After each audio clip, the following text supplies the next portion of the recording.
مکہ میں قیام کے دوران حضور صلی اللہ علیہ وسلم نے خواب میں آپ کو ہندوستان جا کر لوگوں کو اسلام کی صحیح تعلیم دے کر اسلام کو تازہ اور مضبوط کرنے کے لیے فرمایا۔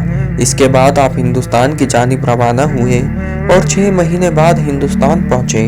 14 رجب 1145 ہجری جنوری 1733 AD کو آپ ہندوستان واپس آئے اور دہلی میں طلبہ کو اور لوگوں کو تعلیم دینا شروع کیا۔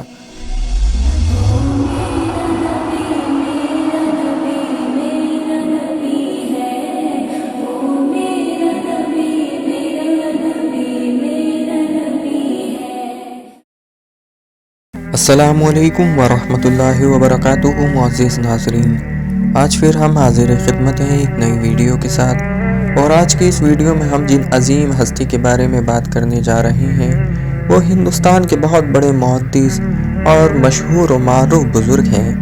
آج کی اس ویڈیو میں ہم شاہ قطب الدین احمد ولی اللہ محدث دہلوی رحمۃ اللہ علیہ تعالیٰ کے بارے میں بات کریں گے انشاءاللہ۔ آپ رحمۃ اللہ علیہ تعالیٰ کا پورا نام حضرت شاہ قطب الدین احمد ولی اللہ محدث دہلوی رحمۃ اللہ علیہ تعالیٰ ہے۔ آپ کی ولادت 14 شوال 1114 ہجری مارچ 1703 AD کو فولاد مظفر نگر اتر پردیش میں ہوئی۔ آپ کے والد کا نام حضرت شاہ عبد الرحیم محدث بن شیخ وجی الدین رحمۃ اللہ علیہ تعالیٰ ہے۔ آپ حضرت عمر فاروق رضی اللہ تعالیٰ عنہ کی نسل سے ہیں۔ آپ کے نانا حسینی سادات ہیں اور حضرت امام موسیٰ کاظم کی نسل سے ہیں۔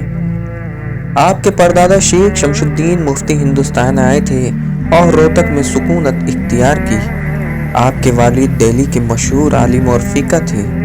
آپ نے 5 سال کی عمر میں مدرہ رحیمیہ میں بنیادی تعلیم شروع کی۔ 7 سال کی عمر میں آپ نے قرآن مجید کی تعلیم مکمل کی اور پھر حافظ قرآن ہوئے۔ 8 سال کی عمر میں فارسی اور عربی کی تعلیم مکمل کی۔ 10 سال کی عمر میں علم نحو اور علم صرف کی تعلیم مکمل کی۔ 15 سال کی عمر میں فلسفہ اور کلام کی تعلیم مکمل کی۔ اپنے والد سے آپ نے حدیث، فقہ، استدلال، معنی، تقریر، خطابات، تصوف، علم طب، منطق، علم ریاضی کی تعلیم حاصل کی۔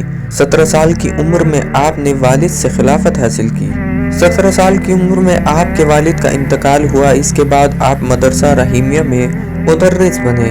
1143 ہجری 1731 AD میں آپ حج کے لیے تشریف لے گئے۔ آپ 14 ذی القعدہ مئی 1731 AD کو مکہ مکرمہ پہنچے۔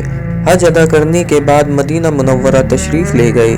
مدینہ میں قیام کے دوران آپ نے حضرت شیخ ابو طاہر محمد بن ابراہیم خردی مدنی رحمۃ اللہ علیہ تعالیٰ سے حدیث کی تعلیم حاصل کی۔ پھر وہیں سے دوسرے سال مکہ مکرمہ آ کر حج ادا کیا۔ مکہ میں قیام کے دوران آپ نے حضرت شیخ وفد اللہ مالکی مکی رحمۃ اللہ علیہ تعالیٰ سے موطا امام مالک کی اور حضرت شیخ تاج الدین حنفی کلائی مکی رحمۃ اللہ علیہ تعالیٰ سے سیاسی کی تعلیم حاصل کی اور شیخ تاج الدین سے سند حاصل کی۔ اس طرح 14 مہینے کے قیام کے دوران آپ نے 2 مرتبہ حج ادا کیا اور حرمین شریف کے محدثین سے حدیث کی تعلیم حاصل کی۔ مکہ میں قیام کے دوران حضور صلی اللہ علیہ وسلم نے خواب میں آپ کو ہندوستان جا کر لوگوں کو اسلام کی صحیح تعلیم دے کر اسلام کو تازہ اور مضبوط کرنے کے لیے فرمایا۔ اس کے بعد آپ ہندوستان کی جانب روانہ ہوئے اور 6 مہینے بعد ہندوستان پہنچے۔ 14 رجب 1145 ہجری جنوری 1733 AD کو آپ ہندوستان واپس آئے اور دہلی میں طلبہ کو اور لوگوں کو تعلیم دینا شروع کیا۔ آپ نے تعلیم اور تصنیف تحریر کے ذریعے اہل سنت الجماعت کی عظیم خدمت کی۔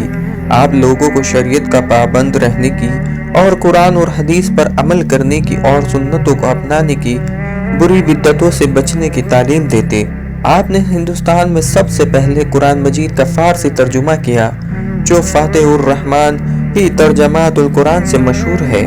آپ نے عربی اور فارسی میں تقریباً 51 کتابیں لکھی ہیں۔ آپ کی 2 بیویاں اور 5 صاحبزادے اور 1 صاحبزادی ہیں۔ آپ حضرت شاہ عبد الرحیم دہلوی رحمۃ اللہ علیہ تعالیٰ کے مرید اور خلیفہ ہیں۔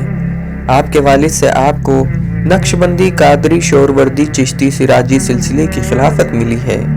حضرت شیخ ابو طاہر مدنی نے بھی آپ کو شتاری اور مداری سلسلے کی خلافت عطا فرمائی ہے۔ اپنی وصال سے پہلے آپ نے وصیت فرمائی کہ اللہ کے اس عاجز بندے کی آخری وصیت یہ ہے کہ تمہارے عقیدے اور عمل میں ہمیشہ قرآن اور سنت کو مضبوطی سے تھامے رہنا، اس کی روشنی میں لگاتار خود کو معائنہ کرتے رہنا، قرآن مجید کی تلاوت کرتے رہو، اور اگر تم تلاوت نہیں کر سکتے تو کسی قاری تلاوت کرنے والے سے سنو، روز کم از کم 2 صفحہ۔ آپ کا وصال 20 محرم 1176 ہجری 20 اگست 1762 AD کو ہوا۔ آپ کا مزار مہندیان قبرستان دلی میں ہے۔ اللہ تعالیٰ اس کے حبیب صلی اللہ علیہ وسلم کے صدقے میں اور حضرت شاہ قطب الدین احمد ولی اللہ محدث دہلوی رحمۃ اللہ علیہ تعالیٰ اور تمام اولیاء اللہ کے وسیلے سے سب کو مکمل عشق رسول عطا فرمائے، اور سب کے ایمان کی حفاظت عطا فرمائے، اور سب کو نیک عمل کرنے کی توفیق عطا فرمائے، اور سب کو دنیا و آخرت میں کامیابی عطا فرمائے، اور سب کی نیک جائز مرادوں کو پوری عطا فرمائے۔ آمین آمین یا رب العالمین۔